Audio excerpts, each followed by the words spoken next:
puna mamua mako he wahile o mahalo ke ia no na mea pao puni o kako ke olu mai e haawi mai ia mako ka ike ka ikaika ka nao o pono ke ia papahana no na poe o Hawaii ke olu mai e haawi mai ia mako ka leo no ka pono ina la a pao ina manawa a pao o ke ia ka leo mahalo me ka leo haa amene. Thank you.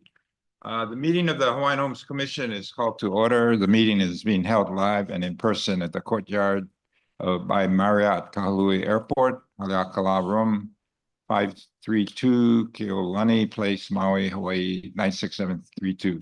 I'm Carly Watson, Chairman of the Commission, and today's date is Tuesday, November 19, 2024. The time is 9:35. Leah, will you please call the roll? Commissioner Freitas. Here.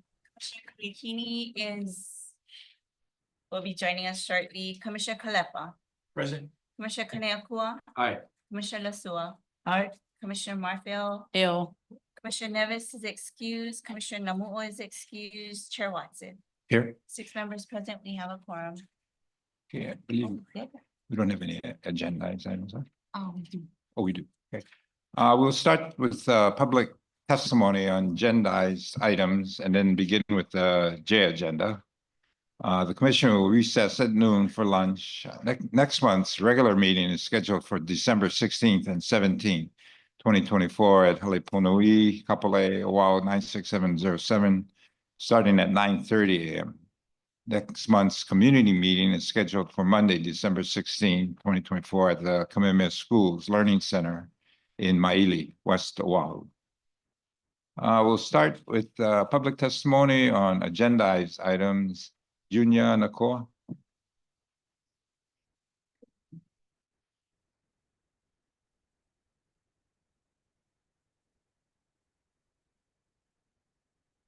Yes, sir.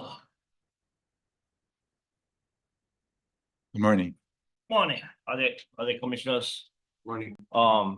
Yeah, I heard you guys talking about the C2 yesterday, about all these projects. I also know you guys can go check out the Kalaieola project in Lahaina. I know Kale, you and Joe Campos and approached us in January about doing this project. And it was also said at the meeting in Lahaina in the Civic that Hawaiians would have first preference, right, if they're on the DHHL list. Yeah. Right. Unfortunately, the process, or whoever's doing the process, went screw up. Okay. And as a prominent member of Lahaina, a big family, you know, I'm not gonna mention names because I'm not talk story to them about, you know, coming about to testify this, but the son came up to me and he said his mom got told that she got to go Kihei. And her house is right there in Wailuku. And she just wanted to be close to her home. She's a kupuna, retired DOE, so not a Board of Education, or not a teacher. One other stipulation to be able to go into this project. So my brother was pissed, right? Mad. Sure. Because it feels like us guys, again, Hawaiians getting stepped on, getting forgotten. And when you guys brought up this project in January, we was like, no take away land for Hawaiians, you know, but in the same breath, I fighting for Lahaina people too. Sure. I've been doing it and I want it. So we kind of never like be the selfish Hawaiians, right? So we agree to this thing, but why are kupunas and the people on the DHHL list got to go through this? And then so I called Joe Campos. Yeah. The bug was in Korea when I called him, and he respectful enough when respond. And then as soon as he came back, he fixed the problem. My auntie gonna get in the Kaiola, okay? Kalaiola. But what if I never make noise? What would have happened to her? Because she wasn't going here. Like I said, she's a prominent lady of Lahaina. Okay. And then so that's why I'm gonna say make sure we watch these guys. And I gonna watch you guys. And I gonna watch Joe Campos know I'm gonna watch him too. Sure. Okay. Because we gotta hold you guys accountable, because all these decisions is made on us. And same thing like how you talk about C2, about taking money from projects to go take care of other projects when the money is already allocated. So we tired of all these kind of deals that's happening without our knowledge. And like I'm sorry for Losua and Kalepa, they got thrown into this and got cracks, right? Like Uncle was saying, you know, let's all work together. You know, let's just do this. And then one other thing I like to talk about Kalaiola. I'm a beneficiary. I'm a leasee. Yeah. My daughter lost everything in the fire. Okay. She's my beneficiary. And I think I brought this up to you, colleague, at the meeting, is if we can have my beneficiary be able to come qualify for the Kalaiola, because she's in a FEMA right now, okay? Because she got a newborn baby, 1 month and 1.5 months old, right? Or not even year old, months old. And then she got denied from the other project on Shelby Street because she made too much money. Her and her boyfriend, even we don't get a newborn baby. She cannot get into Kalaiola right now because she's underneath the FEMA. But if she can go underneath as my beneficiary, since I am on the list as a leasee, maybe that can help us Hawaiians get back on the land. So I don't know if you guys can go figure something out, because in February, my daughter's on the road, on the streets. Of course, we're not gonna let that happen, but that shouldn't be, right? That shouldn't be. This project is for us guys, the Hawaiians, and the people of Lahaina who lost everything. So if there's anything we gotta try to fix, is that. Yeah, we'll take a look at it. Okay. And, for Kalaiola, preference is given to Native Hawaiians on the wait list, but that doesn't exclude others, including your daughter. I would think that if she meets the criteria, she should be able to get into that development. And they haven't done the second phase yet, so there's going to be more lots. I'm not sure. I'm not in charge of it, but I do know that we are kind of working with Joe Campos and his people regarding the preference to Native Hawaiians. Yeah, so I call up the two guys that's in charge. I came to the mayor's meeting last week, Wednesday. Call them up, and they're not really sure what they're doing. Oh, is that And so this guy, he know the people who got affected. This guy get the DHHL LDC list. So I told him, hire me. I show you guys how to do them. Okay. And then I said, I'm trying to help the people. Yeah, and that's good. We And that's appreciate what that. the thing is. Help me figure them out and get the people on our I agree land. with you. Let's work together. Yeah, let's work together. And then, so please, Sounds please, good. please. Okay. Yeah, mahalo is. Thank you. Thank you. I'd like to respond to that. Good. So there were 67 people on the list that was for Hawaiian Homes for the West Side. And I talked to Makalapua, who's been working on that list, and there's 28 people more that needs to be contacted to see if they want a place up there at Kalaiola. So I am in contact with her, and she is working right directly with Joe on that list to make sure that we are taking care of our leases. So I just wanted to clear that up. Yeah, the number, when you said the 60 something. Now that I've been working with calling up Joe Campos, I just call him up yesterday. Yeah, it's over 100 right now. So this numbers is, again, because I'm making noise, the numbers is getting higher.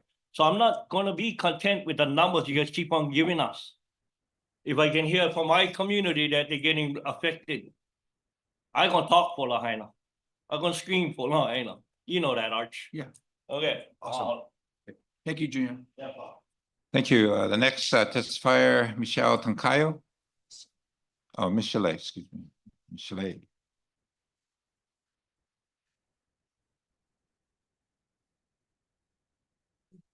Hello. Aloha, Chair Hi, and Michelle. Commissioners. I'm here to remind everyone that the total is 400 plus acres of leali'i that was promised back in 2022 to be transferred to Department of Hawaiian Homes by HHFDC. I'm glad that the commissioners got to tour Kalaiola and that the words being spoken continue on the path of being transferred. However, I didn't hear anything about Kilohana, as well as the upper portion still listed as HHFDC vacant lands. So I'm asking for clarification and commitment to what was promised to DHHL, the entire 400+ acres of Leali'i, to be transferred after 5 years.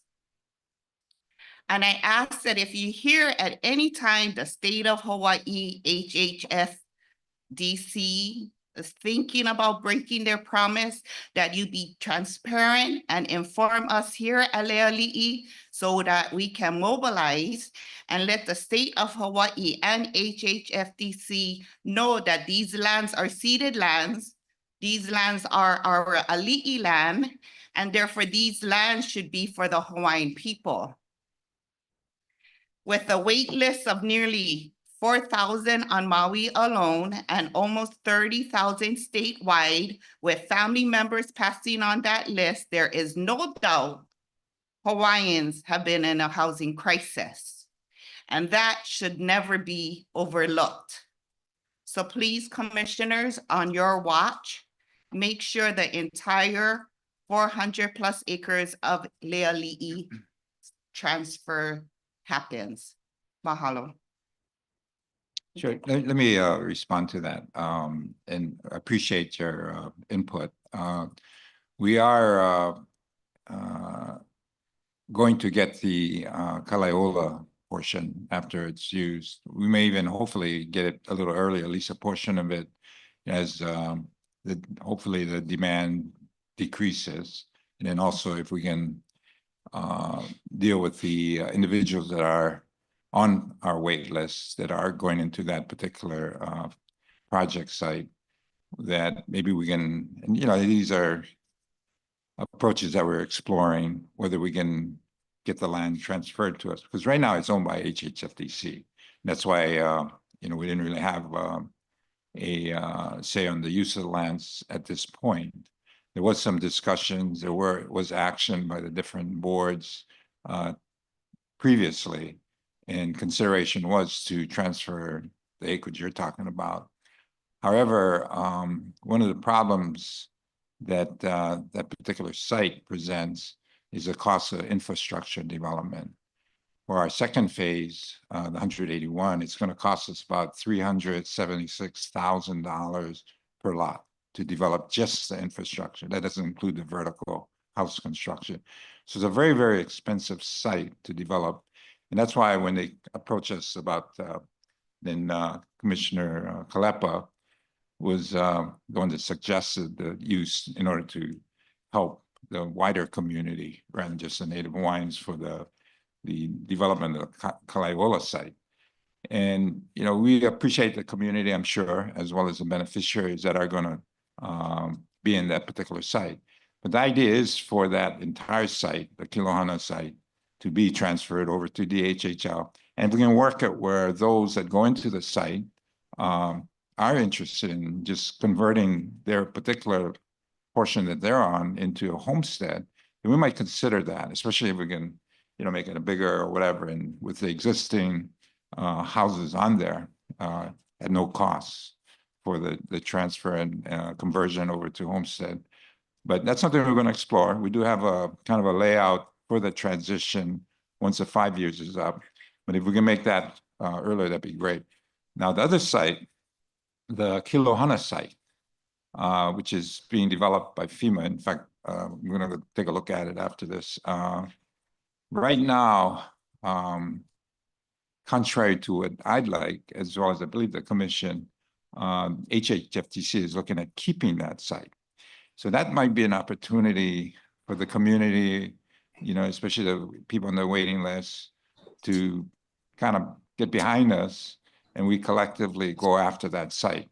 Because from what I understand, there's a lot of infrastructure.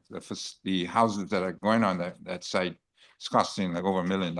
And so it'd be a good opportunity if we can convert that similar to Kilohana for our homesteading program and make that maybe our phase 3. That one also besides having fairly nice homes, is gonna convert earlier, possibly, maybe even 3 years rather than 5 years. So that might be a more immediate opportunity for us. So I'm making an effort to try and get the governor as well as HHFTC to reconsider turning that over. Now, the other lands you talked about above, HHFTC wants to develop that for public housing.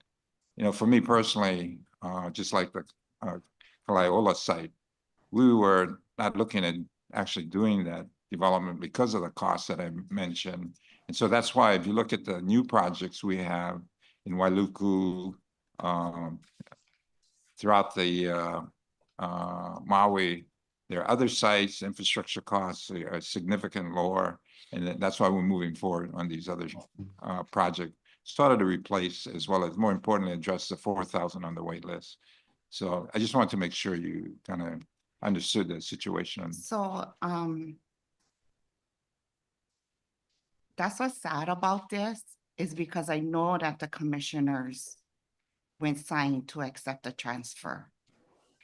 And I don't know why the commissioners or even you, Kali Watson, didn't push for the transfer to continue because you cannot trust the state. You know, so because you wouldn't put this on, allow the hold to happen, now the state is looking at what they can gain. And that's what's sad about this. I understand about, you know, the vacant land part and, you know, the blue rock and the water and the cost of that. But hey, lucky for Department of Hawaiian Homes, we have agriculture awards. We have pastoral awards. You know, you know where the water tank is above Leali'i? Right. They have cattle in those fields. I seen it with my own eyes. Okay, so even if you cannot figure out cost-wise on what to do with the land, the vacant land, you can award agriculture, you can award pastoral, you can wait for the future generation. You can use Kala'iola, you can use Kilohana, you can use Leali'i to house the current beneficiaries and save that for that portion for future. I mean, I sat here yesterday and listened on how you're trying to acquire land on Oahu, but it's okay to actually give up land? Who does that? No, we didn't give up that land. We still Okay. have the what do you call it? The Wai'ehu Mauka. We still have that land. It's under contract. We purchased it. I understand, but what you're not getting is this land was proposed, this land was promised. I just asking that you folks try and fight, continue in the direction that it was supposed to go. You know, the aloha was shown to the Lahaina community, and all we ask is that the aloha be returned by not allowing the state of Hawaii, HHFDC, to break that promise. And I ask that you guys Okay. fight. Appreciate your testimony. Thank you very much. Yep. Okay, thank you all for being here today to provide your valuable testimony to ensure that we can accommodate all testimonies within our allotted time. We kindly ask each of you to be as concise and efficient as possible. We do have quite a few people that are on the J agenda, so please limit your remarks to 10 minutes to allow everyone the opportunity to be heard. Your cooperation is greatly appreciated and will help us ensure a productive and timely session. And again, I thank you for your understanding and adherence to this request. We'll start with Kyle Farm.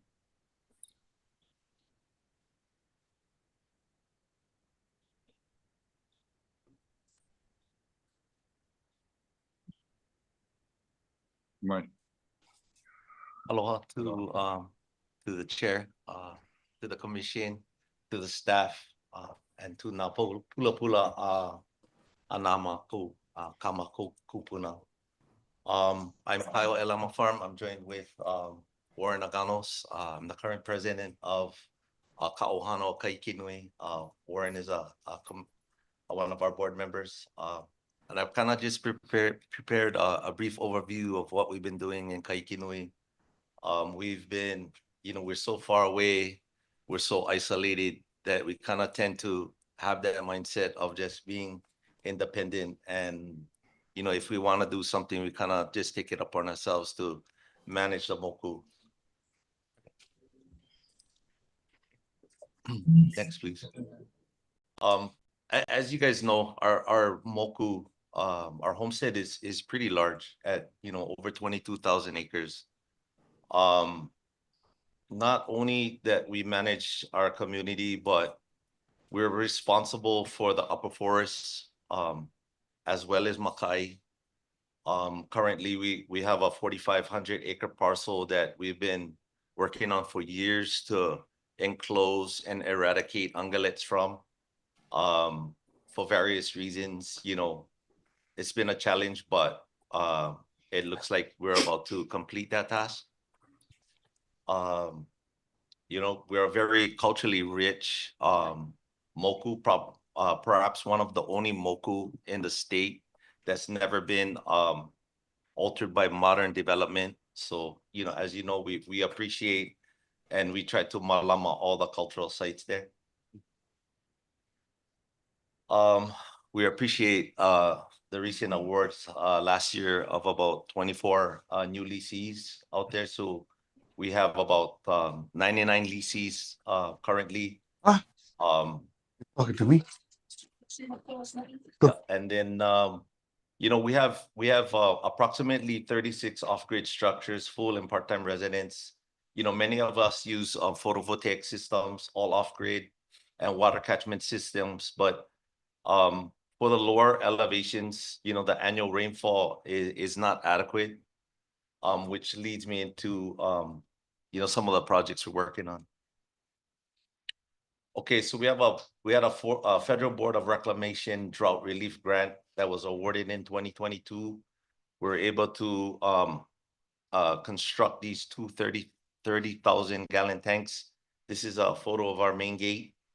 And then I wanted to mahalo the department for continuing funding after the grant was finished to continue funding. So, it's been proven that this water source is, the next water source is in Ulupalakua at where we usually fill up water, but just saving that 5-mile stretch of wear and tear on our trucks and vehicles and just being able to pick up water at the gate has been very beneficial. So just wanted to mahalo you guys for continuing to fund that for us.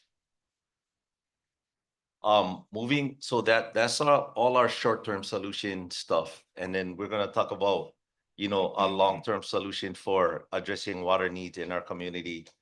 So we recently completed an $80,000 grant that all the current board members, we sort of inherited this grant, but we didn't have the means to see it through fruition. So we're able to do that this year, mainly under the help of Warren Aganos and his crew of volunteers, which is all tradesmen. So pretty much what you're looking at is a 24 by 24 structure at our comm center. This houses 4 water tanks.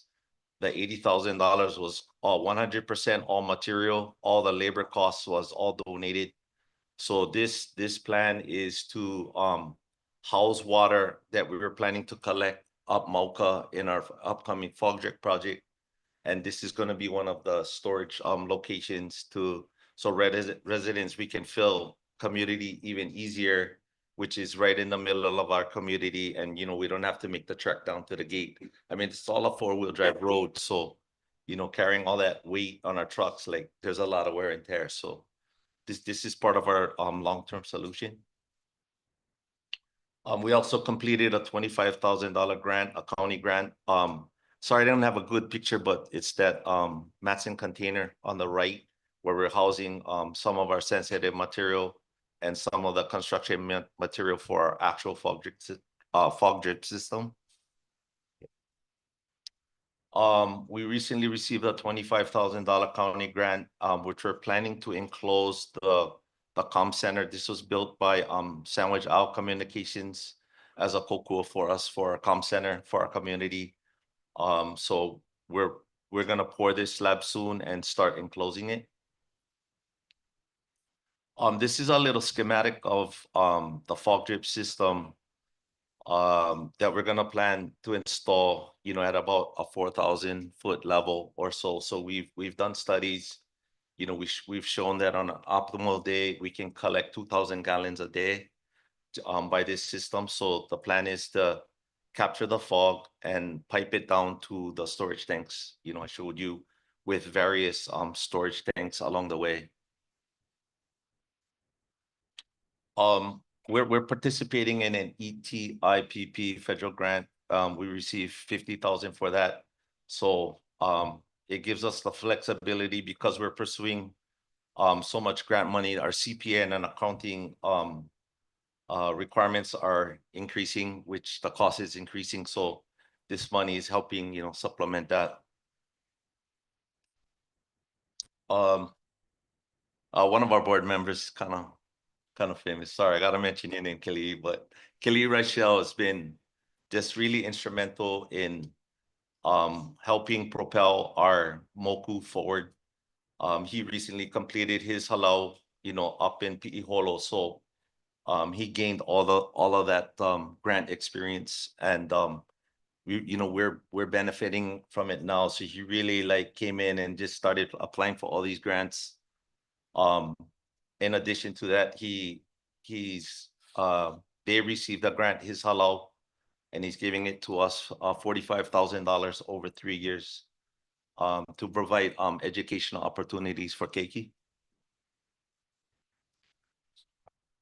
These are 3 grants that's in the works. A Maui Hikina cohort grant to help supplement our fog drip system for 150,000. And then there's another one that we're planning to purchase 5 atmospheric water generators, which is, you know, different type of technology, almost like a big dehumidifier that can produce 200 gallons of clean potable water a day. So, you know, we're excited about that. If we can get that, and also a Trout Lily Foundation grant for 50,000. This is a slide that we're able to construct on that phase 2 during the phase 2 road improvements with some donations from Goodfellows and Awahi Wind that gives us money every year. So we're able to construct this. This is a bus stop right at the main gate. We do have some children that commute, you know, from Kaupo and Kahikinui, and they truck them in all the way to Kula. So I mean, it's, you know, and it's a half drive up all the way up the mountain in the fog and rain. So I mean, it's quite a commute for some of our little ones, and they're able to stay here because we have security cameras, hopefully to be up and running, you know, with Keith Adams from the department, because that's important for when the bus drops off the kids. So hopefully that's gonna get up and running soon again. We're doing food donations. So this is the 4th month. We wanted to mahalo Aku Chad Buck from the Hawaii Food Alliance. He's been instrumental in giving a lot of food for some of mostly our full-time residents up in Kahikinui. So he's been giving us, you know, beef, ground beef, ground lamb from the Ni'ihau, bread, milk, and eggs. And we've been distributing that, you know, on a monthly basis. So the Ohanas up there are super appreciative of that. Okay, so we're asking the department for 2 things. One is to continue funding for the water deliveries at our main gate. This is a picture of our most recent deliveries. We especially wanted to thank Julie Cachola for helping assist us with this. And then we wanted to thank you for approving the $1.5 million for road improvements in Kahikinui. I saw on the June minutes. And we wanted to ask, and I already spoke to Kalani and Neil last night, so I kind of got the second thing out of the way, but we wanted to be included in some of the discussions on how to improve the road, you know, moving forward. In closing, Chairman Watson, I know this is your second round, so we wanted to mahalo ako you for having the courage to award the only undeveloped, Hawaiian homelands in the state. And, we're the beneficiaries of that. We have second, third, fourth generations, coming up that's all living out there. And we just wanted to thank the department. Mahalo. Yeah, Kyle, I'd like to, I'm very, very impressive on the community initiatives as well as you guys' tenacious efforts to get funding from all these different sources. It's, kind of a reflection on the leadership that you guys provide to the community. And I got to say, I've been up there. I was up there even before the development of the homesteading, and it's a beautiful area. It's really, really nice, but it's very, very isolated. So you got to be of a certain, I don't know, to participate in that kind of lifestyle. It's a real commitment. So but that's what you guys beneficiaries want. So, good luck, and we will continue to work with you guys. I did look at the master plan for the community, and with the community ag pastures, as well as looking at different housing approaches. I know insurance is an issue, as well as permitting. So we want to work with you guys on the permitting, especially because we do want you guys to be able to get insurance. So should there be a fire, you get some coverage and protection. So we'll continue to work with you guys and definitely move forward on some of the infrastructure you're talking about. Okay, thank you. In closing, we're trying to be a positive example, of an independent, Hawaiian Homes community, and to encourage, if you're considering doing the same thing on other islands, to give you a model to, Right. look at. Thank you. Mahalo. Okay, mahalo. Thank you. Okay, our next witness, Kalani Tasso.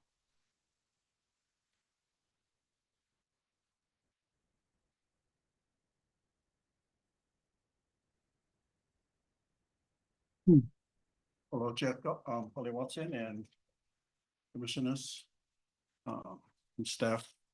Mahalo for your time in coming to our island. You and I both second round, That's true. chairman before, president before, here I am again. Some of the things that I'm going to share was probably highlighted by my vice president, Rulan Waikiki, and I have 4 members from my community also here to back me up.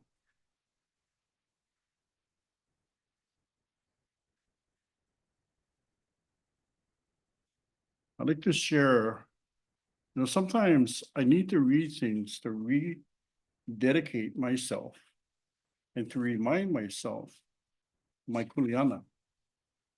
This is Wailuku Pakukalo Regional Community Development Plan back in 2006. That's when I was president.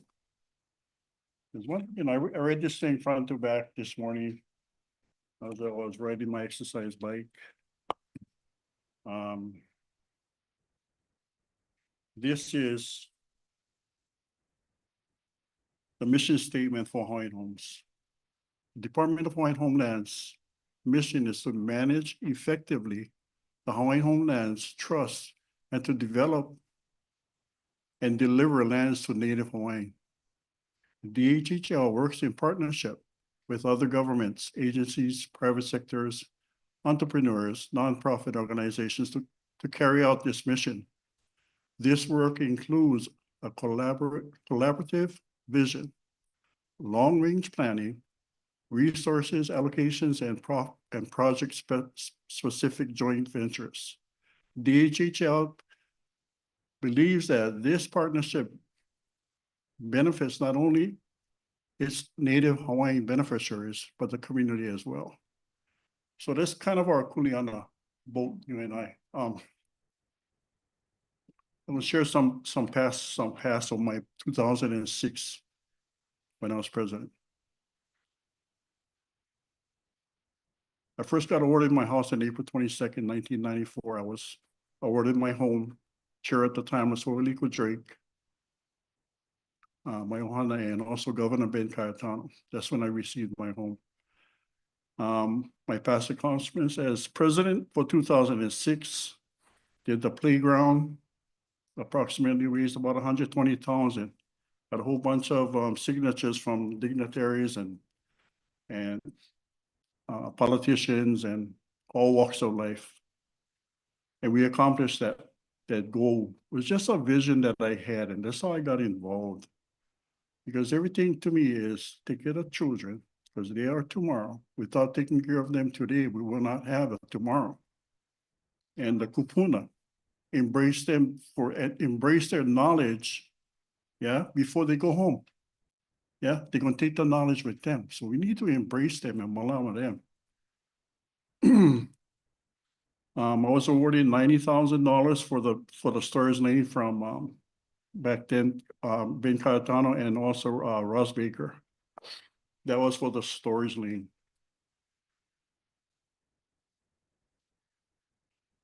Made a way for commitment schools to come into our community. And our commissioner at the time was John Tomoso. And working with Carolyn Dar at the time, we had reshifted the DHHL office from the parking lot, and the parking lot redesigned it because they wanted to put it where the bathroom and the basketball court was.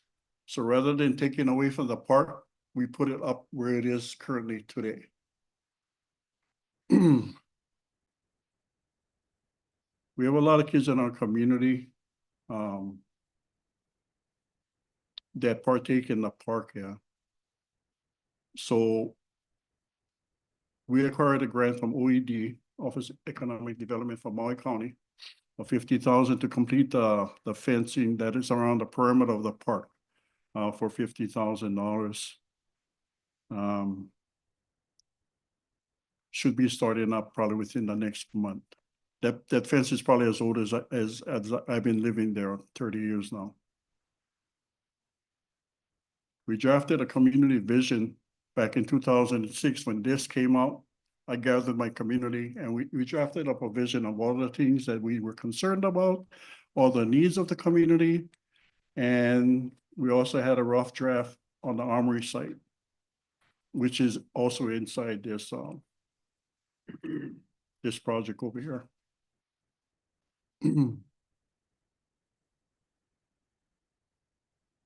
Accomplishments so far. So I mentioned the fence already. We got the grant money for the fence, $50,000. We finished the permit process, completed the community through my vice president, Roland Waikiki. She acquired the permit to complete the community center, which was stuck in the county office someplace in there. But we was able to complete the permit, so the community center should be finished, I don't know, maybe January 2025, maybe February. So we'll have that up and running pretty soon. Also,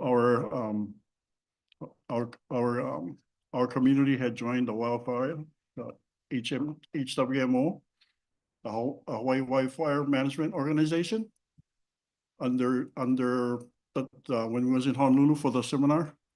So we jumped in and we're registered. And on January 27, 2025, we're gonna have the Maui Fire Department, the State Department of Forestry, and the Hawaii Wildfire staff. We're gonna do the community assessment to see the fire hazards in our community. When that is done, I will be meeting with Diamond to create a video to share with other community homesteads to encourage them to get on board with this. This year so far, the first 3 months, we had 4 fires in the homeless section where the bridge is, we're on Waio Beach Road, and the wind blow Makai Mauka, yeah, and we Mauka out that homeless camp area over there. We've already discussed about the heiau over there, Palipi and Pihana heiau, the homeless situation. Now, you know, they're desecrating, this is a historical site. They're desecrating our heiau by digging into the heiau, and they're starting to make caves in there for shelter. You know, there's total desecration. You know, so I'm reaching out for help. We've had a Zoom meeting with elected officials and stuff, and trying to see what we can do to remove and help these people, because, you know, we like break down the camp, but then all we're doing is kicking the can down the road because they still gotta go someplace. You cannot just kick them out and they gotta go someplace, you know? All they're gonna do is set up camp someplace else. Things that we need in our community is we need work on our bathroom. I'm working with that with Shelley Correa. She's already working on repairing our bathroom. We need help with our basketball courts and backstops of our field for baseball. That park probably has 4 teams daily, full with kids practicing. Another thing I'm working on is a speed bumps on between Kuhio and Kelly. If I had my way, I would do it from Jack in the Box all the way to the bend of the end of Wailuku Beach Road. And that's only because when I'm trying to turn into my community, the cars coming my way, they will speed up to 60, 70, 80 miles an hour. 2 o'clock in the morning, they have drag races over there. So, and it's a state highway, so I need help with that. And getting speed bumps to slow this traffic down because, and also trying to get the yellow flashing lights, you know, Kahikiui, where all the tourists stay, they get yellow flashing lights for cross the street, but our children in our community don't have that. And I've seen cars get into accidents by people crossing the street and just literally slam the guy and, you know, that's stop to let those people cross the street. I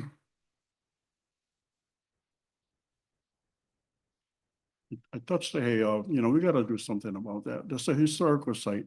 And it's funny, we have a private owner, Vernon Lindsay, owns the Wailuku, Kaului side of the hill. The top is owned by the state, and then our side, the Pakukalo side, is owned by the department. So there's three people that own that hill. So somehow we got to come together and figure out how we can get this hill back and stop the desecration. Some accomplishments. We had our trunk or treat. Chair, my vice president, Rilan Wakiki, and it was a huge success. Probably had 300 plus kids over there, having a good time, drug-free, alcohol-free event. We had food, we had fun, and I had the toughest job to be a judge to do the costume, you know. Some of these families are so creative. I mean, one of my favorites was this OPE baby stuck to the mother, yeah, with the OPE shell, and then the father walking around with the OPE knife, trying to change the OPE. Almost fun. Programs in the future. On March 22nd, 2025 will be our Prince Kuhio celebration. It'll be a big event.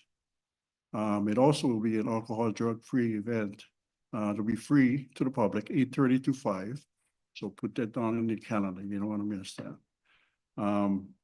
And some programs that I'd like to reintroduce into the community, you know, Lomi Lomi, job fair, CPR classes. Huinuki Alapona's been coming into our community and bringing the dental program and farm, we sell farm local produce, bookmobile, hula halau, educational workshops, drug abuse programs. Also, you know, we got the other kids. We got the boys and girls trying to come in, and I'd like to reintroduce the Boy Scouts, the Girl Scouts, bring all these guys back. We need help with our school buses.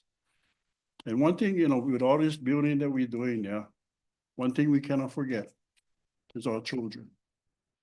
In the statistics over here, yeah, if you look at it, it is out of date. Our schools are busting out to the seams. The Hallelujah, which was the project now, had one school and one park inside there that they were going to build, that they agreed to build, and also do sidewalks over there. But I would like an updated version of this to go to all associations in Maui. And I want you guys to realize that our schools You know, building homes for the Hawaiians, right off. How about building schools for the children? You know, we cannot leave them behind again. We need to mahalo them today because they are our tomorrow. Mahalo. Thank you, Kalani. Let's see, the next testifiers, Kainoa McDonald and Daniel Ornelas. One more thing, I in agreement with former Commissioner Randy Awo on the C2. I'm in agreement with his testimony. Mahalo. Good morning, Commissioners. Kainoa McDonald is not here this morning. She provided her time to me to just mahalo you guys for a beautiful meeting last night. My name is Daniel Ornelas. I represent the Wailuku Hawaiian Homesteads, phases 3, and we're 4 different phases. We have over 400 single-family residential areas, homes in Waihu at this time. And with the new 232 acres Waihu Mauka, that promises another 400 residential homestead lot opportunities, which would make Waihu pretty much the biggest residential homestead area on Maui for the next few decades, I'm sure. The things I wanted to just bring to your attention, Commissioners, is the fact that when we build these homesteads, which is not on square flat property, we do have a lot of what is termed open space or flood areas.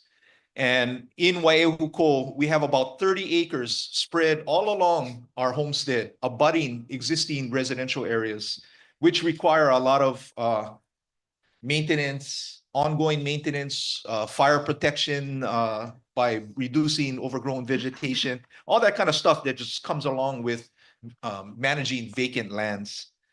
So I'm excited. Last night at our community association meeting, planning office talked about a regional plan update to kick off with Wailuku and Paukukalo next year, 2025.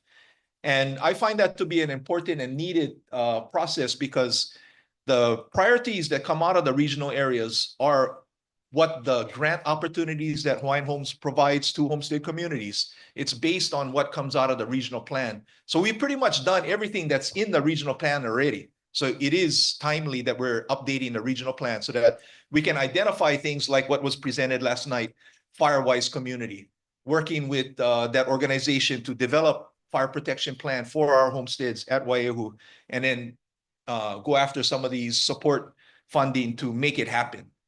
So mahalo planning office for bringing that to our attention last night, as well as the island plan update. You know, we're acquiring a lot of lands, we're bringing it into the program, but like Waihu Mauka, it didn't have that long-term planning process. And I just wanted to point out to commissioners that 232 acres is beautiful property. It's right abutting Wai'ehu Stream, which is part of Navai'eha. North and South Wai'ehu merge right on homestead property, and it is littered with just beauty. It may not have been recognized by people that may have created the land use plan moving forward and developing that site. Right now it's just probably 30 acres of their terminate open space. But I see the need for future management and stewardship.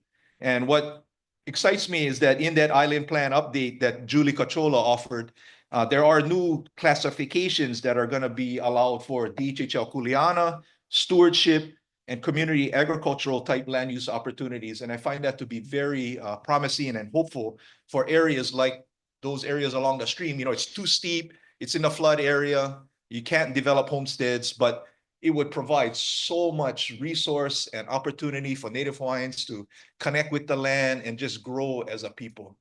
So I really look forward to that. As well as we had a great meeting last night with Shelly Carrera representing the Land Management Division. I had mentioned that we need to work with her to continue maintenance of overgrown vegetation to help fire protection, as well as working with the Land Development Division. We do have ongoing problems, and it's not unique to Wailuku, it's all over the place. with people trespassing onto our open spaces, dumping cars, just stuff that needs to be managed. Land Development Division put in perimeter fences all around Homestead. It's still areas pukas that need to be blocked off, and I'll try to work closely with Shelley to make that happen. But that's just kind of putting the blocks down. You still have the ongoing maintenance and stewardship. So I'm enthused to hear and understand that the department has created opportunities through rights of entry, revocable permits as an example, to provide these ongoing stewardship opportunities. And there's a win-win relationship, obviously. We keep our area clean and safe for our people, at the same time reducing costs to the department with ongoing maintenance, because it would be more of a preventive, mitigative measure as opposed to reaction. Everything is reaction because nobody doing nothing, and it's just hard to manage without proper tools. So anything the commission can do to support those types of opportunities through funding, when you guys doing your budget, always please remember that keep some for ongoing existing homestead development. It's a very important and beneficial need amongst the homesteads. And I know I'm preaching to the choir, but I just wanted to reiterate that. And that's about it. That's Wailuku for now. We look forward to, again, working with Planning Office, Land Management Division, and Land Development Division with you folks' guidance and support. Thank you. Yeah, Daniel, you're talking about some of the vacant lands that abut or within the homesteading communities. We were contacted by the Trust for Public Lands. Leah Hong heads that up, and they are active in looking for uses of lands, whether it's growing food or landscaping or what have you. And part of it is they collaborate with the communities as well as the department for right of interest and all kind of stuff. But I'll send you her contact information, so if you can maybe make productive use of some of these lands and have it community based where you guys receive the benefits, that might be something you guys want to look at. So I'll send you some info on that. Thank you. And I should remind the Hawaiian Homes Commission, you guys approved $80,000 grant 3 years ago to do a community feasibility study for just that in the Wailuku area. So, Okay. We got the homework done already. Mhm. It's just a matter of implementation. Sounds good. Thank you. Thank you, Dan. Thank you. Thanks, Ben. Okay, the next testifier, James Kincaid.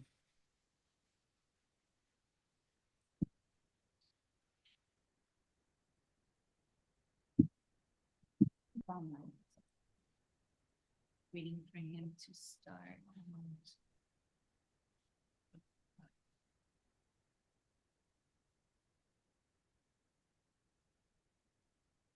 James Kincaid. Richard, can we go to Chanel?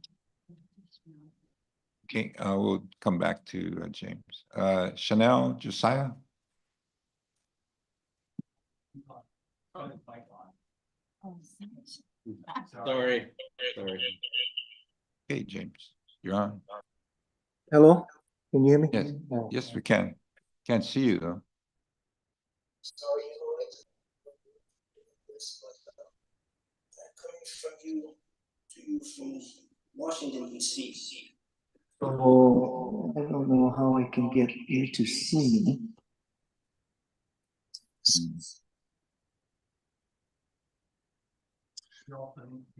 yeah, we know. James, you also have to. Sorry.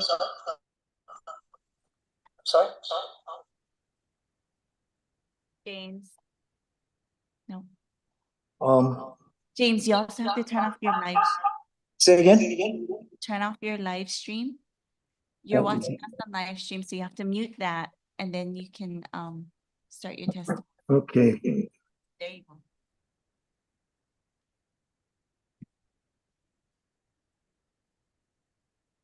Are you there? There we go. Yes. Oh, okay. Hello. Sorry for the confusion. My name is James Kincaid. I'm here on behalf of the Hawaiian City Canoe Association. And I'd like to say good morning. And to the commissioners and to Chairman Watson, thank you for this opportunity. Jimmy, you're not coming in too clearly and kind of at an angle too. I mean, maybe you can adjust the camera so we can, there you go.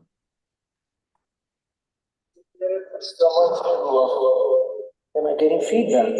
Yeah, the audio is pretty bad. Okay, you know what? Testifying on your phone and your iPad at the same Say time. again? You have to turn off Turn off your phone. your iPad and we can just hear you.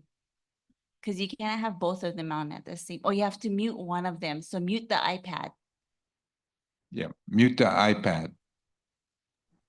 Is that good? Okay, Yeah, better. that's a lot better. Okay. Oh, your head Thank is disappearing. Oh, you're kind of in the right bottom corner there. You can see part of your head, and now your armpit. Oh, bro, you gotta work. Where are you guys? There we go. I apologize. What, dude? Okay, here we go. How about a minute over here? How about over here? Okay. Okay, let me just proceed. Thank you, Commissioners and Chairman Watson. My name is James Kincaid. I live in Papakalo as well. I'm Hawaiian Home resident for a long time, since '91 in that area. And on behalf of the Hawaiian Sailing Canoe Association, I'm here to advocate for a land use request in the Kahikinui area of Southside Maui. And it's a 75-acre parcel that's on the very far end of the road in Kahikinui. The mission statement of the Hawaiian Sailing Canoe Association is to learn, to revive, to educate and practice those ancient Hawaiian skills and values as they relate to sailing canoe and the Hawaiian culture. I've been processing this and trying to figure out where to begin. Where are you? And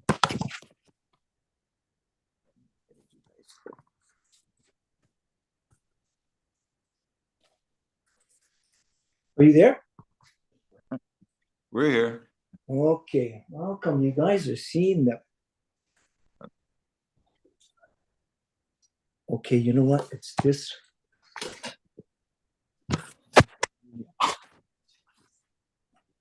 You know what, Jimmy, why don't you just talk and we can hear you? Okay, let me get back this way. I apologize. How's this? Oh, Okay, here we go. So, I want to take you upon a journey. When did the Hawaiian Sailing Canoe Association find its roots? Well, in the year of the Hawaiian, 1987, the county of Maui, the county of Kauai, established this race. And this race was from Pokai Bay to Nawiliwili. And so we entered that along with 20 other canoes, including Napi Napoleon, Buffalo Keaulana, the West Side Guys, the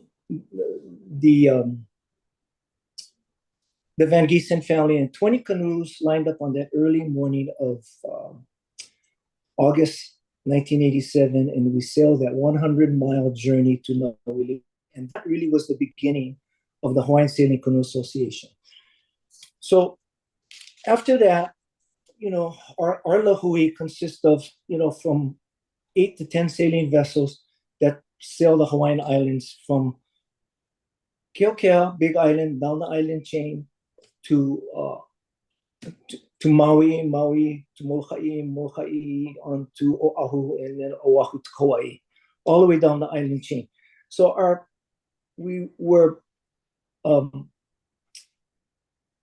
beginnings are a long time ago, 1987. And, so 1987 to present is like 37 years of sailing the Hawaiian Islands. And what happened is over this journey, we've been to some amazing places. The Va'a Kaukahi, the single hall, has taken us to like Mokuokeave, to like the temple of Ahui A'umi. What a beautiful cultural site that is on the Keoho district.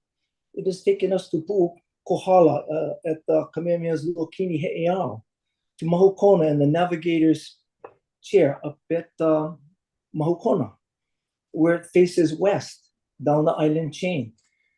It has taken us to many places, and I want to share that with the commissioners and the chair and the people of Hawaii Ne, that our goal is to learn. Our mission statement is to learn, revive, educate, practice those ancient Hawaiian skills and values as they relate to the sailing canoe and the Hawaiian culture. The Va'a has brought so much goodness to our community. Every place that we sail into or from, the Hawaiian community comes out and embraces us. We share our mana'o with the Maka'ainana, with the Kanaka Maoli, with the Hawaiian community, the beneficiaries. And over the many years that we have plied these waters of the Hawaiian Islands down the island chain, we have met so many gracious people and communities. We sail backside to Molokai, we sail to Halava Valley, Jerome Kalama and his lovely wife Chapi come down with their chiseled son Ekolu, and they greet us, and we share in the mo'olelo of that particular area. We are so fortunate to be able to sail down the backside of Molokai, past Pelekunu, Wailau, Kalapapa, Momomi Beach, around the corner, Iliu Point into Kahikinui, and to Papaku Beach Park. The places that we have been are just amazing. And we share that with our lahui. And what we are asking is a land use permit for an area in Maui to continue to train and teach the beneficiaries and the Makainana and the Kanaka Maoli the ways of the ancients, and continue to learn, revive, and learn those ancient skills. So what we need is a place to base our association out of. 37 years we've been sailing. We need a base. We have stuff all over the place, many hulls here and there, many sails, many amas and yakus, but we need a place to base our association out of. And this particular area is in the south part of Maui. It has some beachfront a little bit back. The DLNR owns that beachfront, but the property is a little slightly back, maybe 60 feet from the kai. So in our proposal, I'm not sure if you guys had a chance to read our proposal, but it outlines what our goals are and what we intend to do with the property, So we foresee that as a learning tool for the beneficiaries, the Kanaka Maoli. And we're hopeful that the commission will grant us that property, so we can proceed and do a build out there with a small canoe hale and some small containers where we can store our equipment and supplies to do the build out of that property for not only conservation but agriculture as well. So we have a vision, and we're hopeful that the commissioners will grant us this land use request and give us a right of entry to the property. And we're requesting that, we're requesting a 45-year lease with option to renew. So we pray that you'll consider this proposal, and that you'll grant this proposal to the Hawaiian Sailing Canoe Association. I wanted to thank Kekoa Inamoto for yielding, and the Paupena Community Development for yielding her time to me. And I appreciate that, and I appreciate your time. And if there are any questions at this time from any of you, please proceed.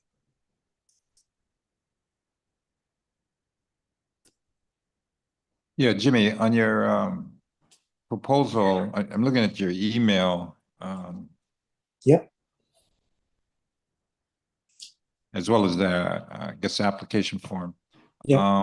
No, I think it's a great idea. If it's our land, if it's not, we'd be, we're actually in the process of working with the different state departments and looking at maybe land transfers into our inventory for things like what you're talking about, including additional development. And so if, I guess we need to get more information from you.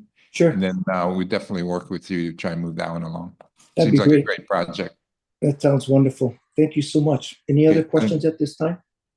You good? Good. Okay, okay, Jim. Thank you, for your Chair, time. and thank you, Commissioners. Have a wonderful day. Aloha. Hello. Okay, the next testifier, Chanel Josiah.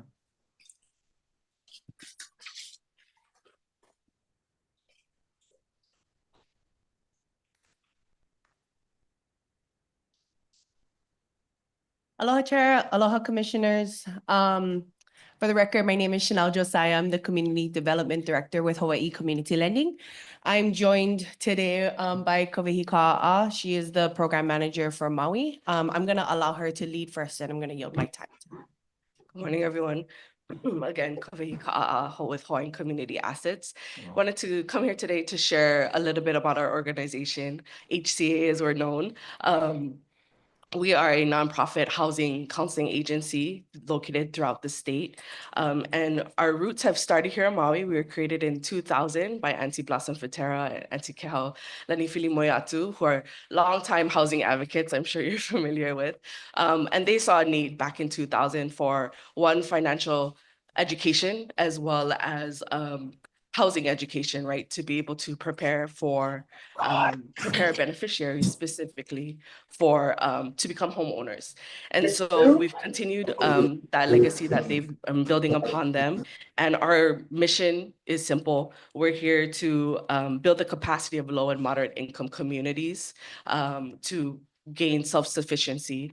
And with that, we have a particular focus with our Native Hawaiians. And so the services that we offer are our financial and home buyer workshops, which allow individuals to learn about the home buying process from A to Z, as well as our one-on-one counseling. And so this is beneficial. They're able to meet with a certified HUD housing counselor to prepare or to continue to increase their understanding of personal finance and able to, in order for them to achieve their financial goals. And so what that looks like for an individual, if they're to come through our doors, is they're able to meet one-on-one with our counselor on a monthly basis, 30 to 60 minutes in person, on phone, through Zoom. And again, set those personal goals, whether it's paying down debt, learning how to budget, or preparing to save for a home, or any type of financial goals that they may have. They work together with this counselor. And as they do that, they're able to gain that knowledge and that skill to pass down to future generations and to use nowadays, in their home. And so our services, and with our current partnership with DHHL right now, our services to beneficiaries are at no cost.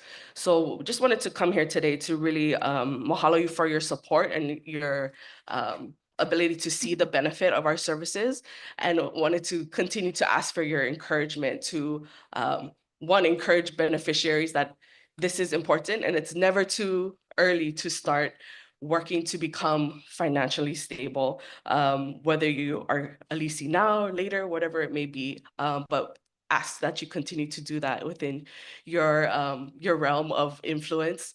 And we know that as these services, or as our people are able to become financially literate, again, it'll benefit not only them now, but generations to come. Mahalo.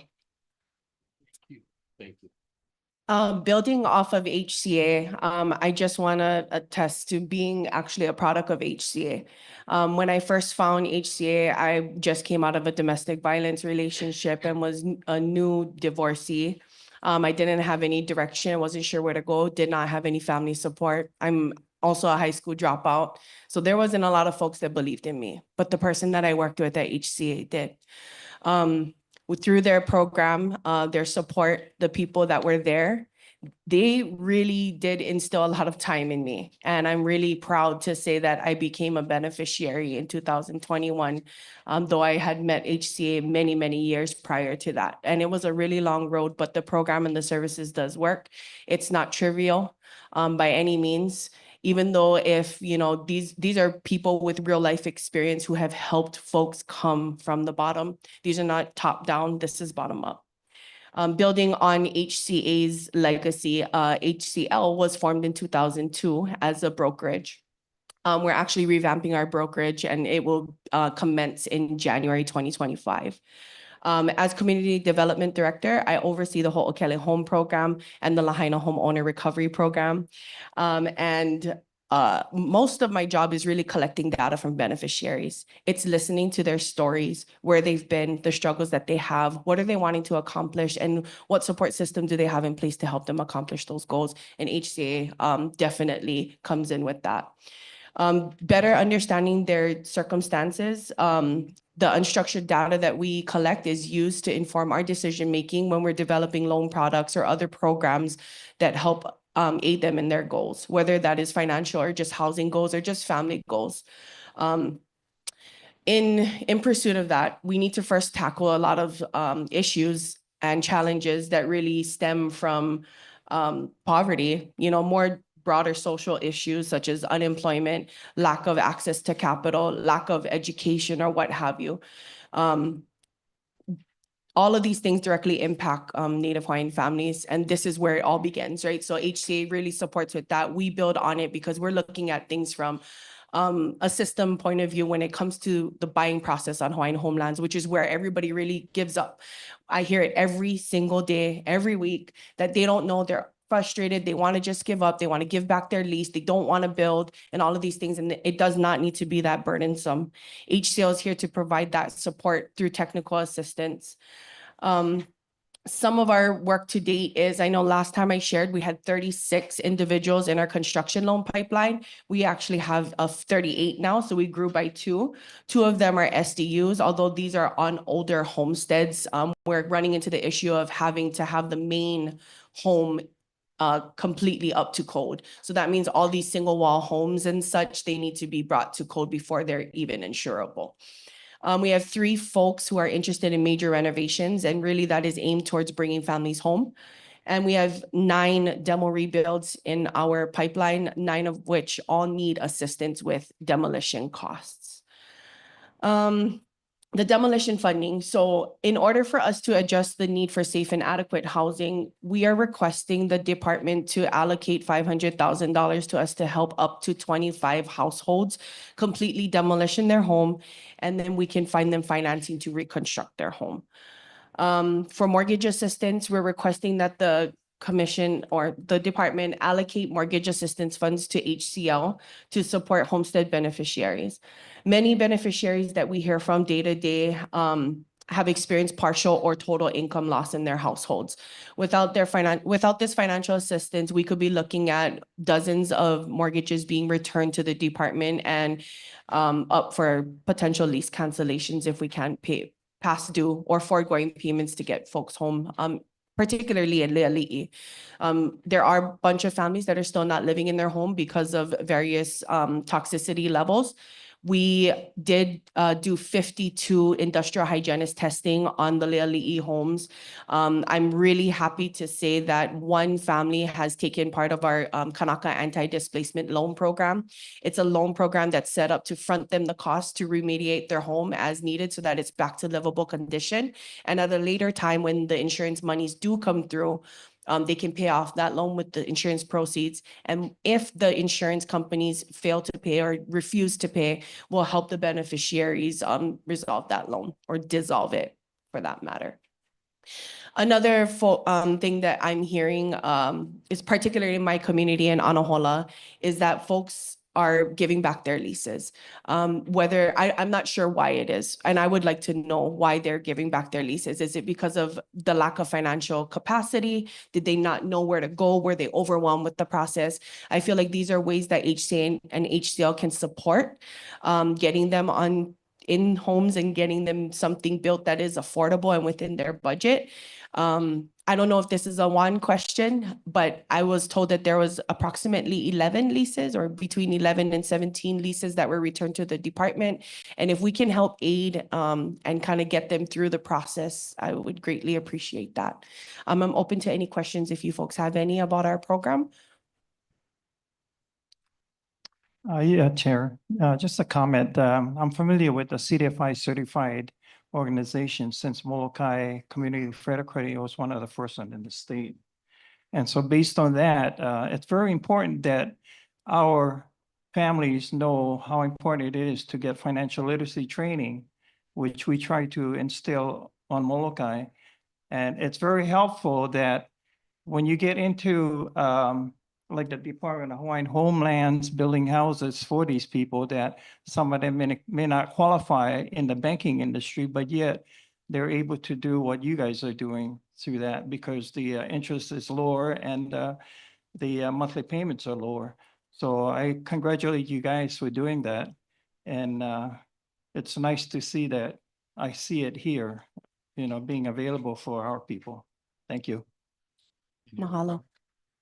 Yeah, let me also add to that. You know, I did meet with Micah Kane with the Community Foundation, and I was wondering if he's helping finance or fund you guys. Absolutely. Yes. Okay, yeah, because we're going to enter into a MOA, the department, because we got so many projects coming down the pike.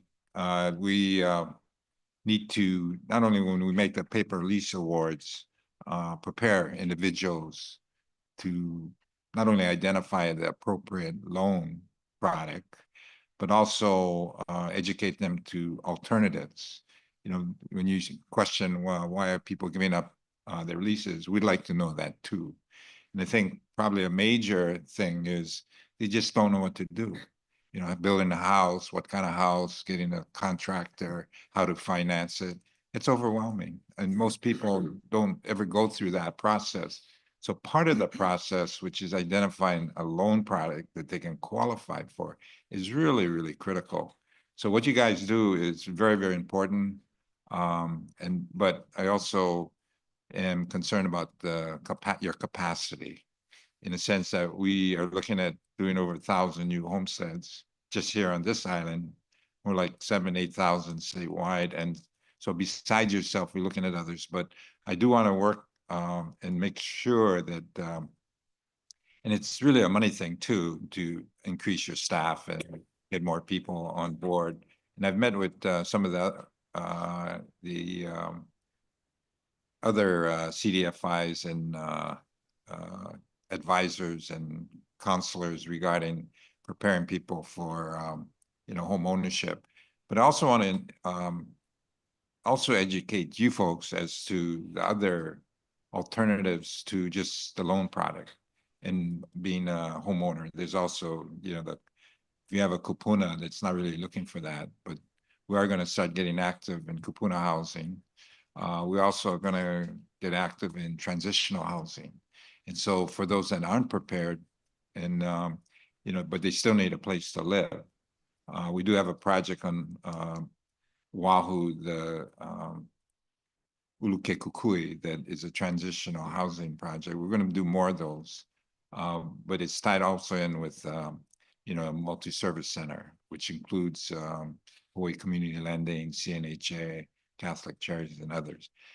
And so it's important that you guys understand that there are other choices. So when you talk to people, it's not just about loans. It's also about steering them to other resources.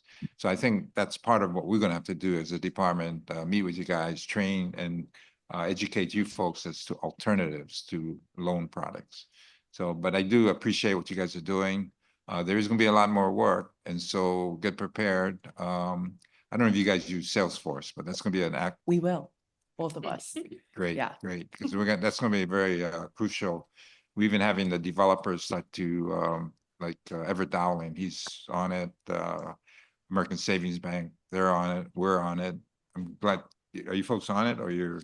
We plan to make full migration by March 2025. Oh, great. That's Yeah. really good news. Okay. Thank you very much. I have one more question or just a comment to build on top of what you were providing. It is true that the technical assistance piece of it is really rough. So I just want you folks to know that we provide technical assistance at no cost. So what that means is we connect them with HCA. We do our own financial assessment. If it's determined that they're below 80%, we're making a referral to NAHASDA because that should be their first step. Some folks have expressed that they don't want home ownership option, whether it's they don't have any kids and they don't have any successors. That's not, they really don't want it. They've decided. And we want to support that, whatever their decision is. And then we'll make a referral to the department. If they're ready and as we continue on in the loan process, we help them choose plans. We make sure that they can actually afford them because what we see often happen is they purchase the plans, then they get a pre-qualification letter and the bid does not meet that pre-qualification letter. So we have it's a very drawn out process, but to keep it simple, it's technical assistance. But yes, we do provide that kind of support all the way through. So mahalo. Thank you. Thank you very much. Thank you. Okay, the next testifiers Christopher Canto and John Rickle, Esquire. Attorney. Yes, hello. I'm John Rickle and You thank unmute you. or speak louder, please.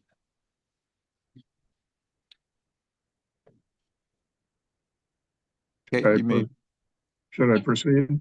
Yes, please do. Okay, thank you very much and aloha.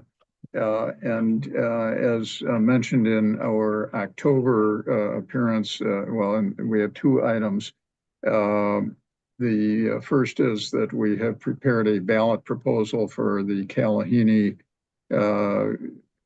Community Association to effectuate the application of Chapter 10-7 of the Hawaii Administrative Rules. It's been reviewed with the suggestions provided by Deputy Attorney General Jordan Cheng. We would welcome any feedback the association has regarding this ballot proposal. The copy you did have a couple of three-word change, which indicates effectuate the application.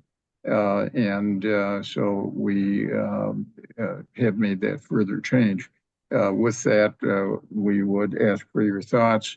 Second item is that at our last meeting, it was mentioned that if we procured judgments from the courts, that this commission may be able to help provide relief, if not through liens, through other enforcement mechanisms, up to and including lease cancellation. We've provided you with copies of the judgments granted to Kahikinui Community Association.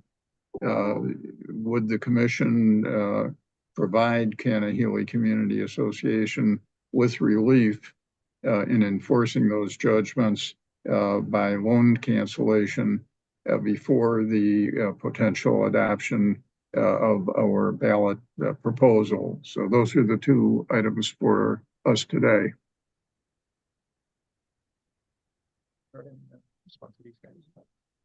So what's the result? What's the response?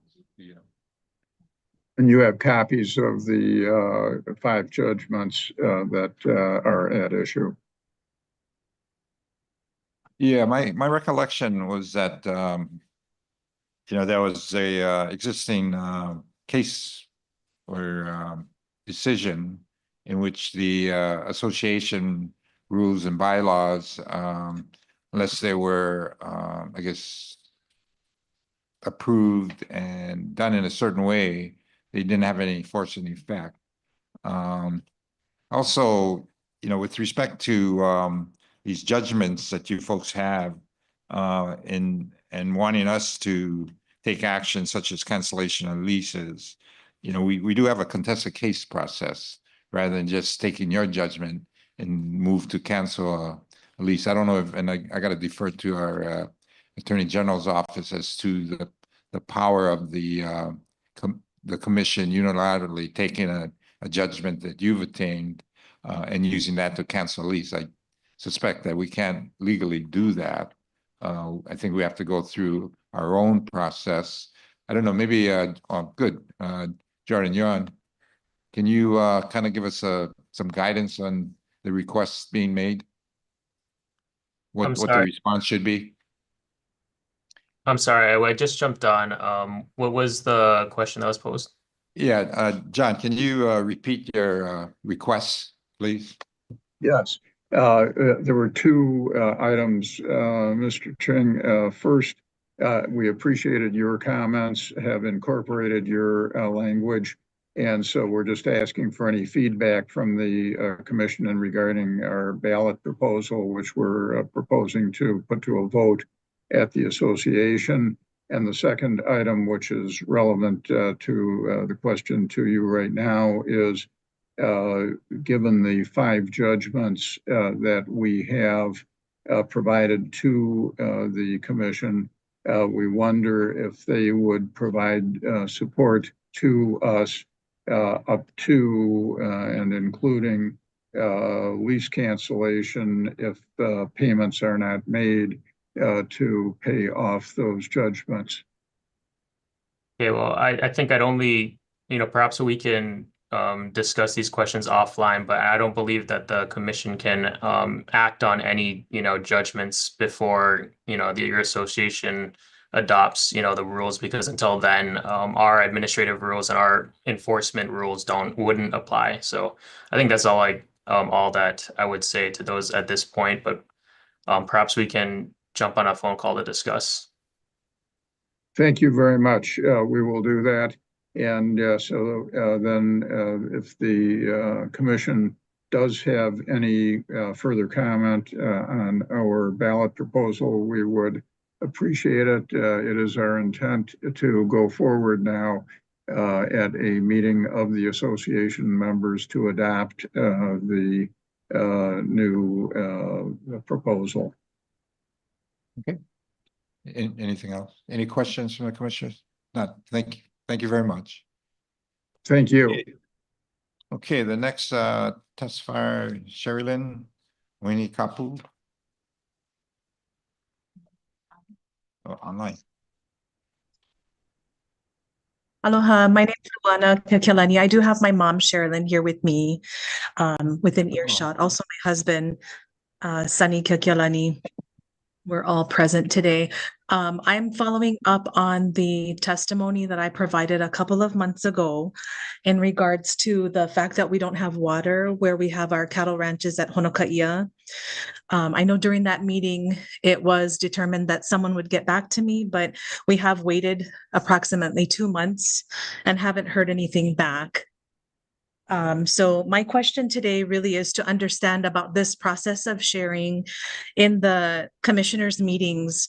Perhaps I don't understand. I'm just wanting to know, when I express my concerns, our concerns, my mom's concerns, what happens with this information and what are the next steps?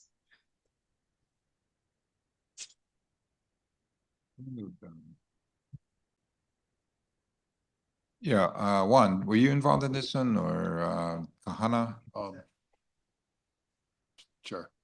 Yeah, can you kind of refresh our memory on this water issue that you're talking about? Sure, I'd be glad to. So my grandfather is James Akiona Sr. He was one of the aged Hawaiians that brought suit against the Department of Hawaiian Homelands. And since then, my grandfather has passed away and my mom has taken on both of the leases at Honokaia. And so one of the leases was granted in the 90s, one in 2017, I believe it was, and both are cattle ranches. And they've never been provided water. So I'm the 3rd generation of advocates in my family that's asking for water so that we can ranch. And I presented on this issue, I think it was just a couple of months ago.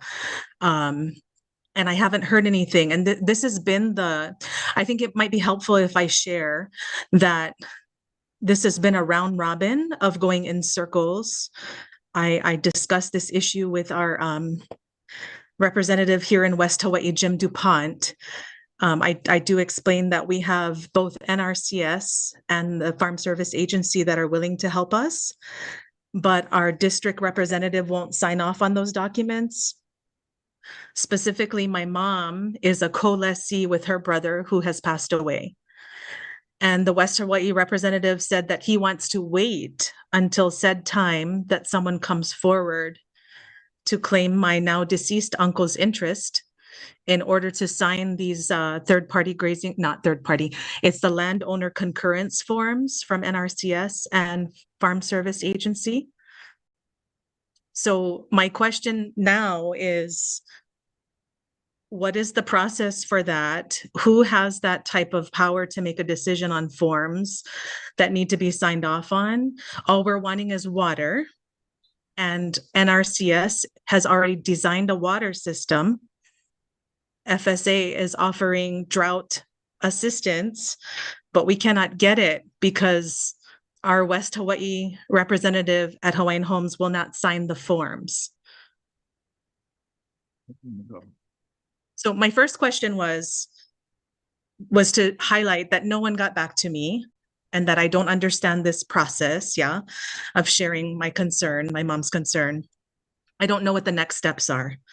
The second is that I took it upon myself to follow up, but I was told that those forms will not be signed for us to get assistance for water, to get water for our cattle, until the West Hawaii representative determines that someone has claimed my uncle's interest in the leases. I don't know where that policy exists or if it exists. If it does, I would like to show it to my mom. Part of this issue is with the department and it's pending litigation. So the department is not going to comment on the water issues. I'm so sorry. I'm on camera and I don't know who's speaking to me. Can you just identify who it is? My name is Hokule Lindsay. I'm the Deputy Attorney General assigned to the commission. And so we're not going to comment. Okay, so on that, the litigation that you're speaking of is not relative to my family. We are not part of that lawsuit. In fact, I was away on the mainland living there with my husband when that lawsuit came about. So we're not part of that. This is a separate issue.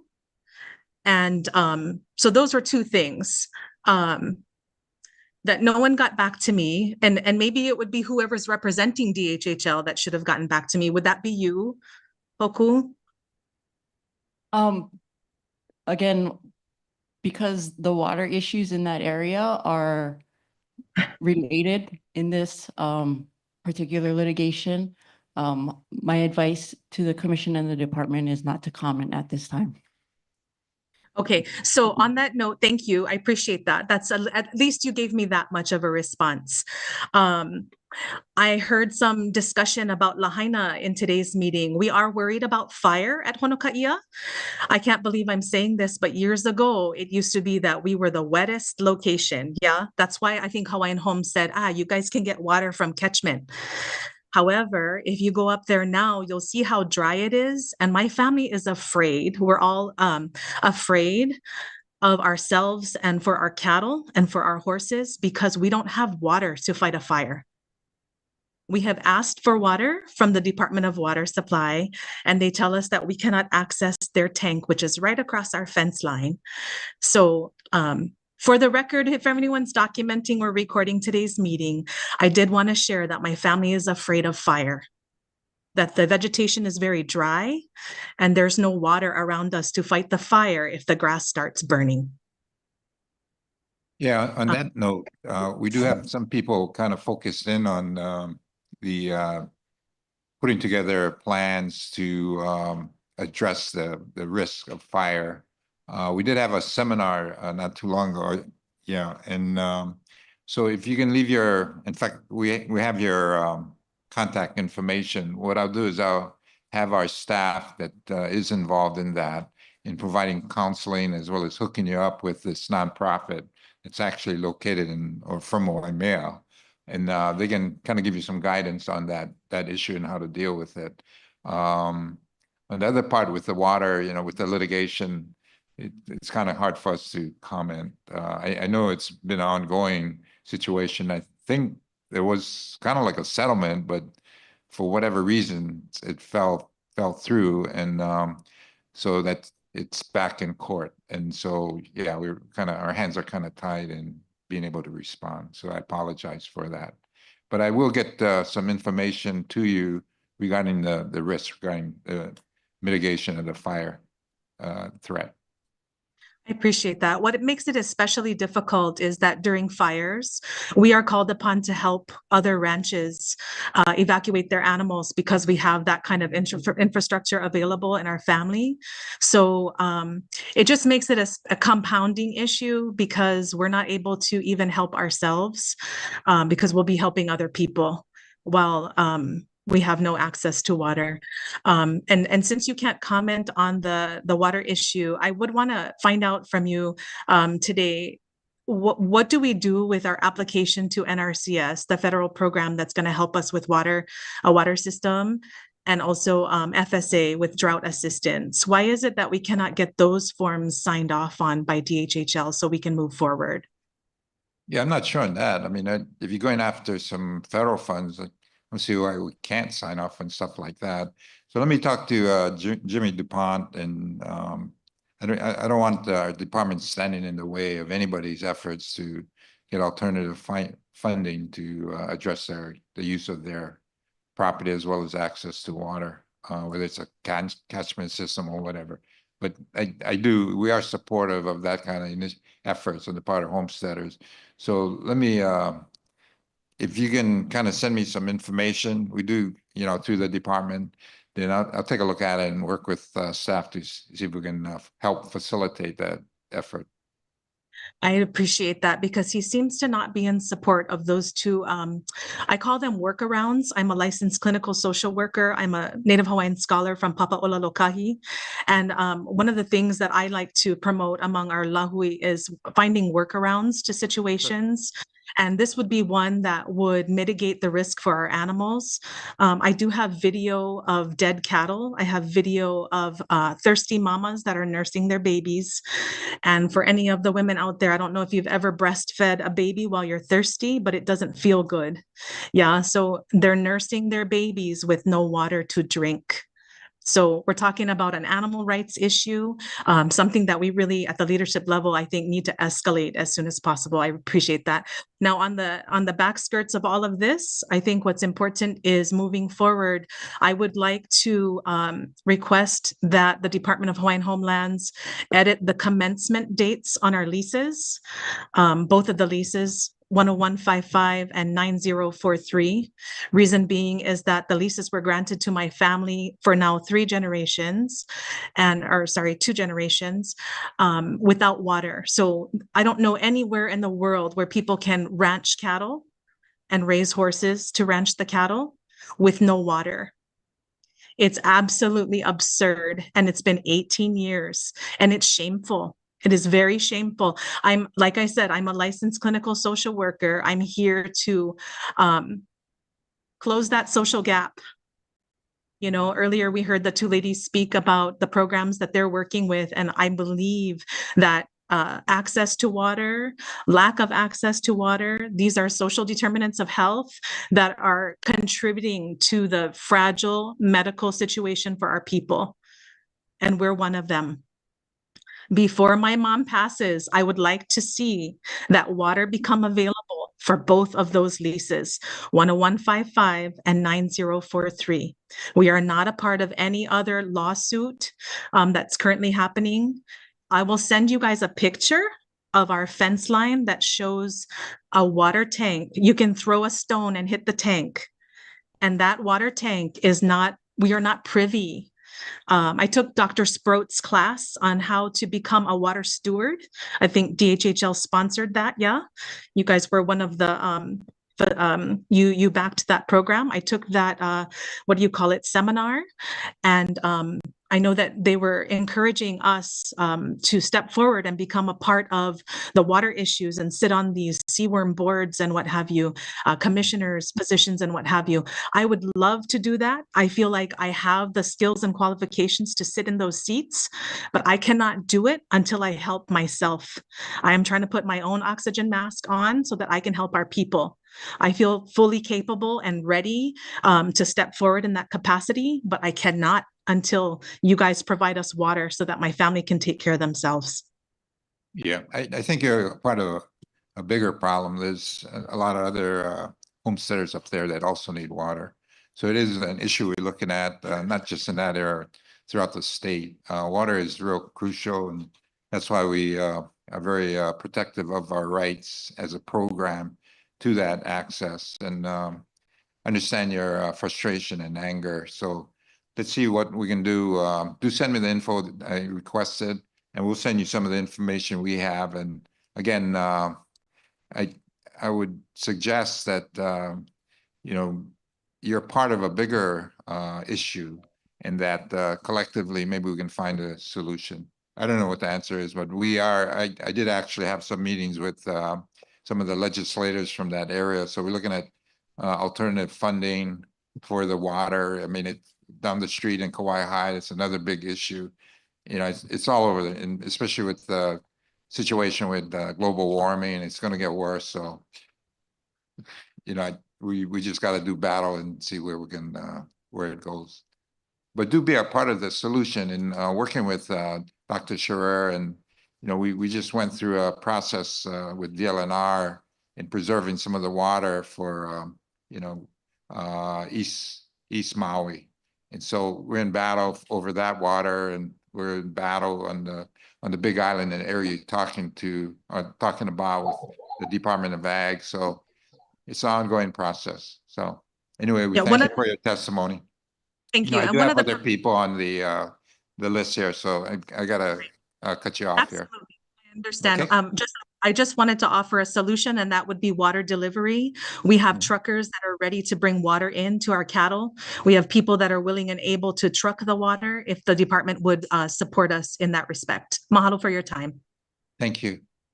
We would support that, so let's work on that. Definitely, if you have people that want to truck in water, and you know, why not? So, okay, so thank you, Sherilyn. Okay, the next testifier, Jojo Tanimoto.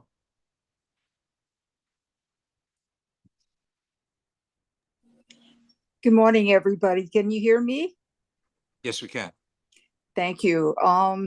Happy holidays, and I'm a resident of Kawaihae Homestead, and I'm glad to hear that you guys are working to get us water. I was at the meetings for the South Kohala Community Development Program, and they sound like opposite of what you're saying, and that is the County Planning Division Advisory Committee. The other thing is we had a meeting with the water department and Andrew a couple of years back in requesting access to water. Since then, we have lost the old Uli well that was held for Hawaiian Homes to bring to Kawaihae. That was 2012. So as of this past year, this billionaire came along and started using that water. Access to that water is gone. Then we hear about the Lalamilo 10 million gallons that will be in construction next year, and Kawaihae residentials is not included. So we kind of like to get the commission's help in getting that Lalamilo well water to us. Otherwise, it's being directed to Waikoloa for their affordable housing. That was the mayor's initiative, and I reported on that last month. So we would like to get that. The main problem here in Kailapa subdivision is we get private water from Kohala Ranch. Everybody else in our homestead is connected to a water department system. But those people are looking at a depleted supply. So water resource is really an issue. But for Kailapa, we don't know what any updates are on the water subsidy that the association has asked about. I've been asking for the last couple of years, and there's just no communication on a water subsidy. We pay 6 times more than any water department customer, and we'd like some relief on that. I mean, even can spend is double the price of what it used to be. Our water bill not going down. So we need some help with the water subsidy and some communication on any updates to get it to the commission for approval. The other thing that I wanted to get into is access to water in the South Kohala district, which includes the speaker before us. And like I said, everybody else has money around us, around the homestead, the resorts, the millionaire neighbors. And, you know, they get all of this funding that they can provide for themselves. So they're looking at our water. The second issue is the population of the county. I can remember living in Kawaihae in 1985, and you pass one car 7 o'clock in the morning because they're going to work. And then you pass one rubbish truck, if you're lucky, all day long, until in the evening and everybody's back Kohala. Today, that is not the case. And there's new subdivisions that have come up since then. And the resources for Kawaihae is being depleted by those people on the same aquifer. More so, we have a problem with accessing potable water. And that's the same thing that's happening in Kamuela, in Waimea, Honokaia. That is a problem that the county is looking at now. We wasn't in the records, and we had the meeting last week. So between Hawaiian Homes and the county planning, we have been invisible for the last 30 years, and we would like some help in that area. The other thing I'd like to bring back again is the commission's approval for a right of entry to site visit in the Palikoki Ranch right of entry permit. And that is so that the association can figure out where this fire break area connection to Kailapa might go, so that we can plan. Using a drone is not helping. And I know they said they was gonna let us see a picture, but I have been up there on a helicopter because they were shooting goats. So I had the opportunity to fly over. It's not the same as taking a look. I have been on the other side of the Honokoa Gulch, looking at the open areas in the Kailapa area. It's not the same on a drone. And so you get your perspective from going up there. And I have been asking, the association is asking for a site visit. And that's on the Kailapa side of the gulch, not on the other side looking at the mountain. And so I'd like some answer today to figure out when we can go up there and take a look, because that's supposed to be the water line. And from the Mauka Road to the subdivision down here. And so when you do this fire break stuff, my opinion is it's not a benefit for us. It's for the benefit of the people across the Honokoa Gulch, which they need. It's going to be built on Hawaiian homelands. But when it comes time to put the water transmission line, it's going to come down to the subdivision. Hawaiian Homes still got to make the road. I don't know what kind of benefit that is. But my thing is to get a site visit. And then I have a concern, a hurtful subject to us over here, is because of the historical sites and the how we're going to deal with that, because the burial council from the Historic Preservation Division is dysfunctional. They don't have enough people membership to hold a meeting. They haven't for a while. And so now that the department is looking for that authority, our Hawaii Island plan shows Kawaihae has no conservation areas. They have no special districts for the watershed or anything, any of our resources from the historics, even our streams or whatever, is all getting eroded because nobody is monitoring. And the fire department, they go up there and they bulldoze all over the place. Who knows if they're digging up historic sites? Nobody has pointed it out to nobody. And that's how it's presented to the community. There is nothing historical in Kawaihae.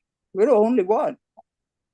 So what I would like to ask for that is, I mean, the island plan is still in progress. So in the books, maybe you can change it. And the hope is that the island plan will change.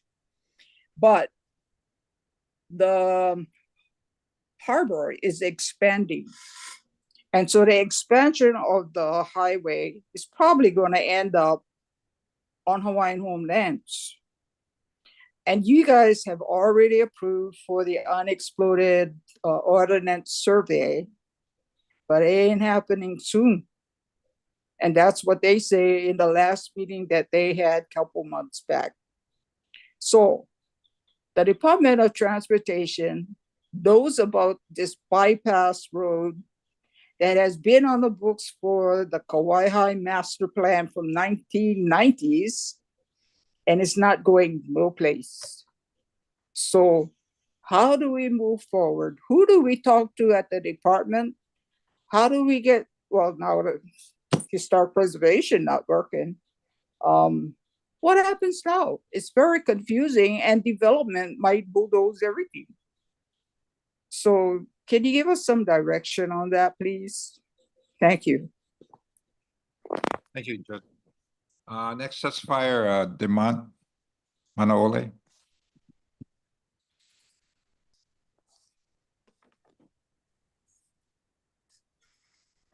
Hey, how's it? I should not turn on the video. What's going on? My video not going on. How come? You do that. Start my video. All right.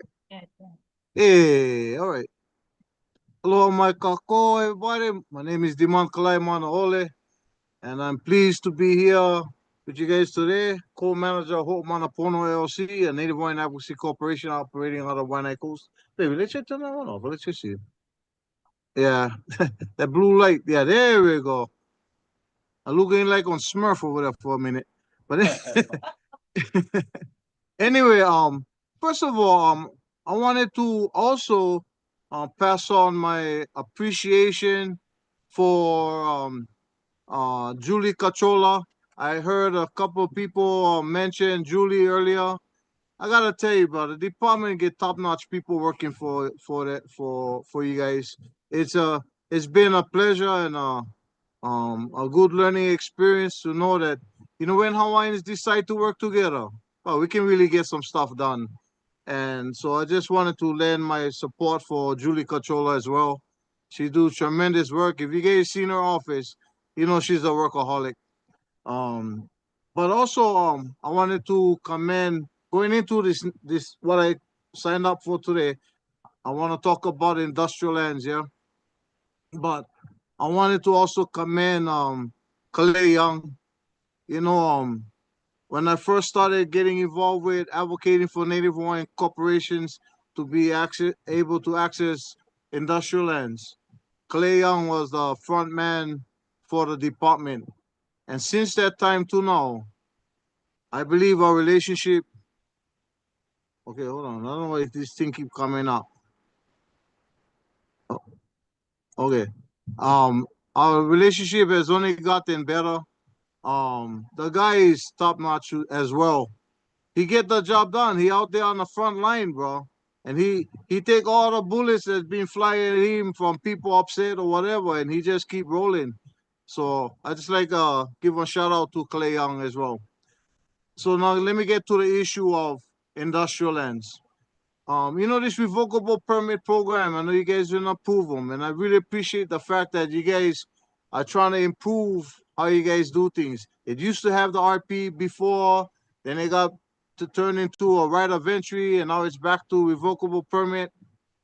I would like the commission to consider, please, if you just hear me out, is that the revocable permit should be a program that should not be used as a forever program for anybody with revocable permits on the industrial lands. It should be used, in my humble opinion. I'm not trying to tell you guys how to do your job, but it's like the commission to consider it, is that as a probationary period for especially small businesses that get access to our industrial lands to be able to run their operations. And the reason why I say that is because only the big corporations that get long-term leases, general leases like that on industrial lands, those guys, they get big money and they can go to the banks and get big loans to improve their business and improve the land that they own. The only people that can do that is the small business people. Small businesses like EC Trucking, All Island Trucking, not towing, All Island Trucking, and and then of course Tyson. We're trying to work on Tyson also being able to get industrial lands as well, yeah. And I tell you, the small businesses catch the biggest cracks because they're trying hard to run their business, but when they go to the bank and try to get one loan to improve their business and improve the land that they're using, no can, because they only are month to month and revocable permit 1 year kind. So the bank not gonna give them that. So I would like the commission to please consider in you guys' deliberations, however you guys do them, that you utilize the revocable permit as a probationary period program, that if the companies prove themselves to be viable, they prove themselves to be respectful for the INA, they get good business practices, no more bad information regarding them, and you find them worthy, that you then consider giving them long-term leases. Now I know a lot of the properties are huge. They're like 40, 50 acre parcels or TMKs, but they're only using, maybe the company only using one small portion. Now, we're Department of Hawaiian Homelands. The state get its own process for breaking up TMKs and whatnot, TMKs. But we have our own process. We should have our own opportunity. You know what I mean? I think the department can, working with the commission, come up with a viable plan to say, you know what, this company using this small portion over here, how about we carve out portions, like say, for example, it's 19 acres. You carve out an acre, acre and a half, whatever, and you say, okay, we're going to give long-term lease for this company because they get on good track record with us. They never late on their payments, and they're doing good work, and we should be able to help them by giving them a long-term lease so they can go to the bank with that. And they can say, hey, you know what, they get on long-term lease now, 25, 35, 55, whatever years. And then, they can take them from there. And that's what I really wanted to come here to say today. In the last year, I've been talking about indigent Native Hawaiians, and the department has been very helpful. I thank Kali for pointing me in the right direction last year. And since that time, I was able to work with Julie. And this is what happens when Hawaiians are encouraged to come to the commission, come to the department to work together, rather than the old style of, we don't like, nobody work with the department because too much headaches, too much bureaucracy, too much headaches. But no more that now. We get on good administration, and guess what? We get one cherry commission right now. I really appreciate all the commission members because you guys are open. You guys look at all the issues and you vet all the issues. And I gotta tell you, your personalities itself speaks of the quality where the commission is right now. I mean, look at what we have today. We're moving forward, bro. I heard the brother earlier talking about the lands that they're trying to work on. What is his name? The bullhead guy? But and all I hear from the chair is, hey, let's take a look at that. You know what I mean? We get people talking about stuff, and I hear, oh, let's take a look at that. Or go talk to this person, go talk to that person. We really never had that kind of incentive before. So I really appreciate you guys. And I just like leave you guys with this thought.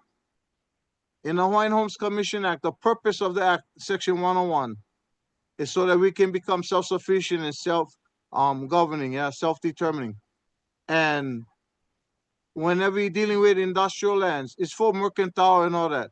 What better way to promote the Native Hawaiian businesses by rewarding them for good business practices and good behavior in utilizing the industrial lands? What better way to do that than to say, okay, you know what? You passed this probationary period, we're gonna give you a shot. Here's your long-term lease. Hey, congratulations. I really would appreciate to see that happen.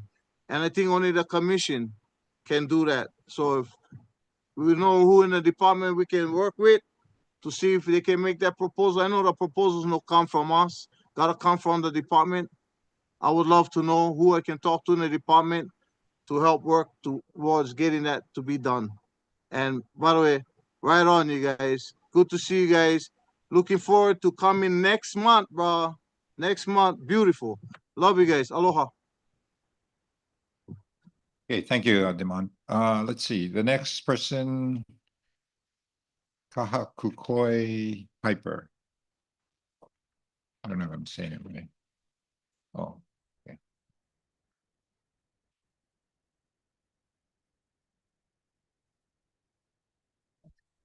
The next, Kapua, Kiliko Kamai.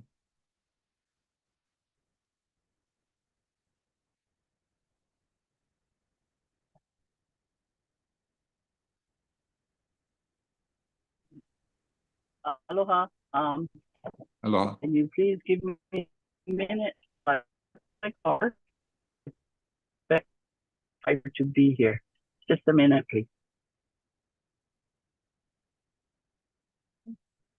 The connection is not too good, Kapua.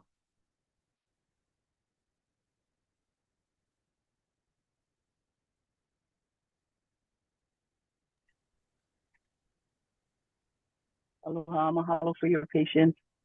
I want to commend the speaker.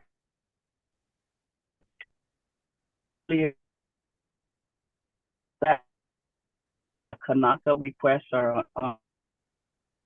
multiple permits after we clear the right of entry process. What is sad about that Kanaka is to go to items, whereas Kanaka have to come through the J agenda to become an action item.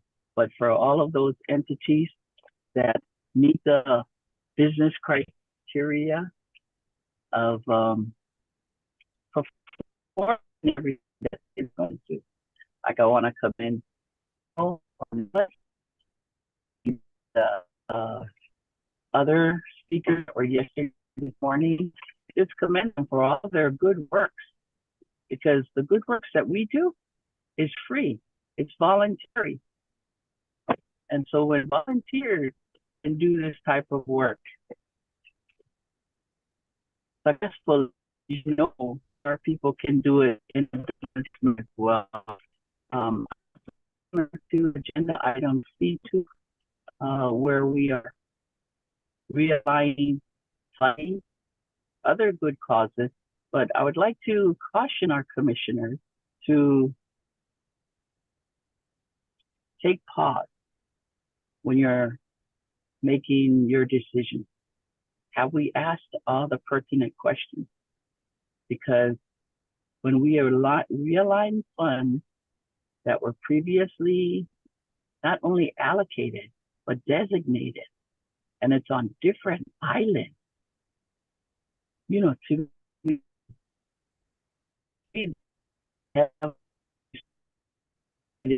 because thinking of the big picture. But when we have projects that have already cleared 50, 70% of the process, and yet we're going to put that on hold for phase 2 of budgets that were never committed or promised to us. And in this fiscal time, I'm not even sure that we would get it. but we put on hold projects that were there for the sake of acquiring new lands, which is very far ahead thinking. But does that fulfill Act 279 of reducing the wait list? Because we do have sufficient homestead lands at this time. And some of those projects that were pushed to phase 2 or that are being proposed to phase 2 should actually have stayed in phase 1 in the 2024 budget and not being pushed back to the 2025 budget. And I speak specifically to the Voice of America and the Maui projects that were spoken of earlier, yesterday and today. Projects like those. So when we have come so far and the community is in support because we have beneficiaries on the list that are readying themselves, let's take a pause, make sure we ask all the right questions, and if needed, be very specific and detailed. How are we funding these? Because, Chair, I support rental, not just kupuna housing, but rental for our beneficiaries. But when we talk about rental to an extent to where it's going to exceed the need, because many people want the single family homes. And if we could do something similar to Ho'olimalima with different developers that are more in tune to beneficiary needs, to Hawaiian needs, because I don't know if you folks know, but the developer limited the family members that we could have come and visit us. How many of us have family members that are being dislocated from their current homes? And how many of them end up in places that we would never want to be? But if we as Kanaka cannot help our own family by bringing them into our home for months, sometimes for years, sometimes even longer than we wanted to, but we're ohana, and this is what we do for our ohana. We need to make sure that each and every one of our homes is in a Kanaka cultural way. We take care of each other. We don't let the landlord tell us you can only have visitors for 2 weeks. You can only have X amount of visitors. We want to be able to live Kanaka. And if we don't help each other, who will help us? It starts with us. So let's pay attention to the funding. Especially let's pay attention to that funding when the developers' anticipations, expectations of where they're getting their funding from, and then they have to go to some federal funding that is a funding for all. We have to not agree to that funding for all source, because the funding that we access must be limited to beneficiaries only. We need to ensure that each and every contract for each and every one of our units, each and every one of our homes, there is a statement that says funding for beneficiaries only. Another statement, no funding accepted for non-beneficiaries. That's how we ensure that the Hawaiian homeland houses and allows for agricultural and pastoral development. That's how we ensure that. Also, I want to just touch on my future speaker who's going to follow me and sort of precede me. I am Waianae Valley Homestead. I do recognize that we have an issue between the lessee, to which she is going to represent, and the homesteaders, to which I have already lived here for 45 years with. These are our ohana, and while the association does not have the authority to intervene.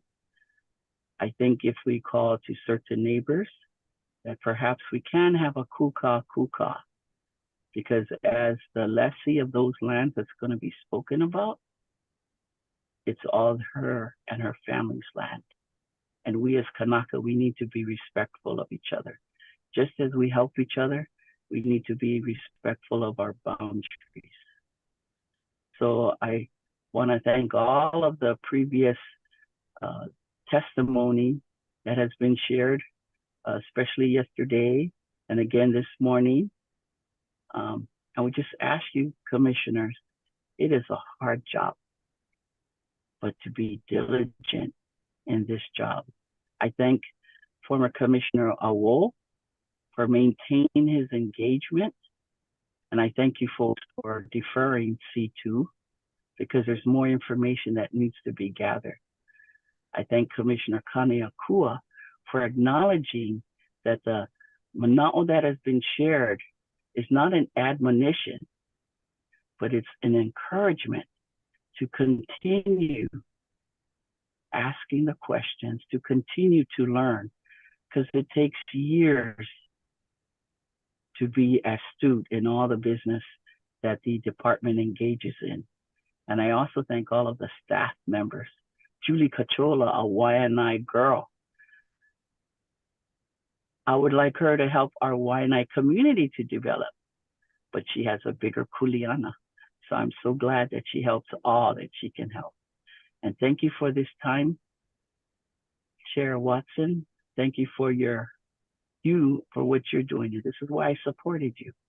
I'm just saying that we need to maka'ala in how we do our business. Mahalo nui. Thank you. Let's see, the next person, Kahakukoi Piper.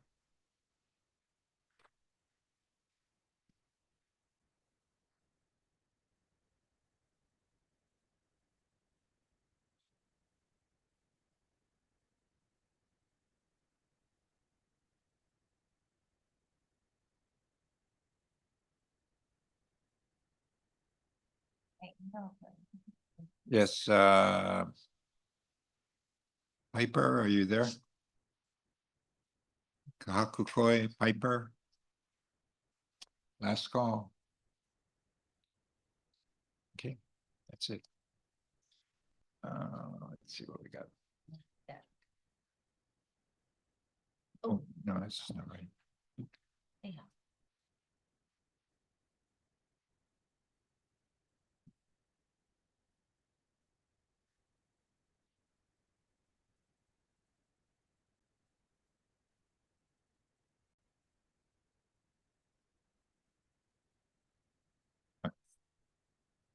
Oh, you.